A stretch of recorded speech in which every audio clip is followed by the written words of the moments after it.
entre avoir un six-pack, des gros bras, instantanément, mais en ayant des vêtements bas de gamme, ou avoir un accès gratuit à tous les vêtements de marque de luxe, mais avec un physique médiocre.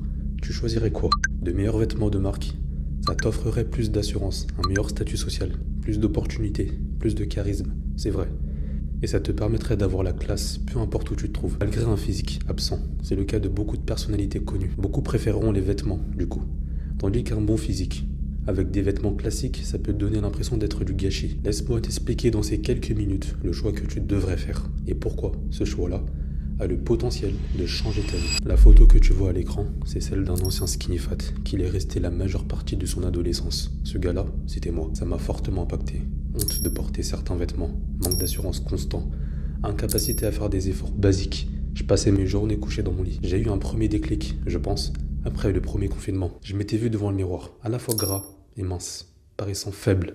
Je m'étais aussi rendu compte à cet instant que j'avais jamais pratiqué de sport auparavant. J'ai donc compris qu'il fallait que je fasse quelque chose. Alors au début, c'était très laborieux. J'arrivais à peine à enchaîner 10 pompes sur les genoux. Mais semaine après semaine, j'ai commencé à prendre goût aux courbatures, ressenties le lendemain après n'avoir fait que quelques exos au poids de corps, incomplets et mal exécutés. Étant donné que je partais de zéro, ça me suffisait déjà à avoir quelques résultats. Désormais, 5 ans plus tard, je ressens un épanouissement que j'aurais jamais pensé possible vis-à-vis de mon physique. Et selon moi, cette sensation n'a pas de prix.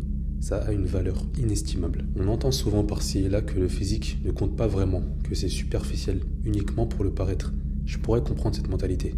Mais en réalité, il faut comprendre que les impacts vont bien au-delà du physique. Un meilleur physique, ça t'offre une meilleure qualité de vie, une meilleure santé. Ça a littéralement le potentiel de faire de toi une meilleure personne. Je dis bien potentiel, c'est-à-dire uniquement si tu suis la bonne méthodologie et que tu as des objectifs sains derrière. Tout est question d'intention et de point de vue avant tout. L'intention qui te permettra de ressentir le max de bénéfices et de bonheur sur le process, c'est prendre soin de ce cadeau qui t'a été offert, afin de vivre une vie la plus épanouie possible. Le physique, c'est aussi en quelque sorte un vêtement. Ton vêtement le plus précieux, c'est lui, qui doit donc recevoir le plus d'attention.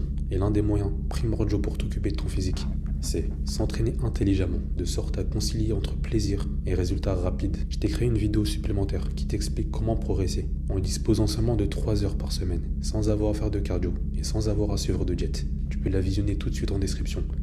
Alors, en prenant tout ça en compte, tu verras à quel point il est étonnant qu'une personne dépense des centaines, voire des milliers dans des vêtements, tout en faisant zéro effort pour son propre physique. Tu trouves pas que c'est ça le véritable gâchis? Alors, entre des vêtements de luxe et un gros physique, tu choisirais quoi?